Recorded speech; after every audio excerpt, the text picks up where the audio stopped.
আপনাদের সামনে তুলে ধরলাম বিএনপির বড় ধরনের একজন নেতা আছে না, মির্জা ফখরুল ইসলাম আলমগীর। তার কিছু কথা দেখেন।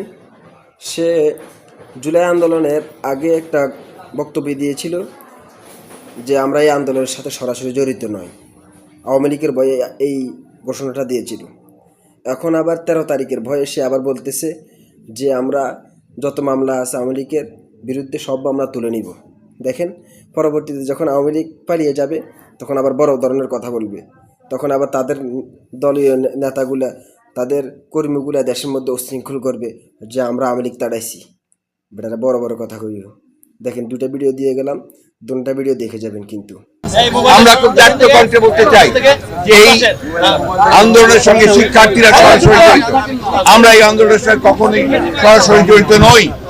যত মামলা আছে আমাদের বিরুদ্ধে আমরা সমস্ত মামলাগুলো তুলে নেব, ঠিক আছে।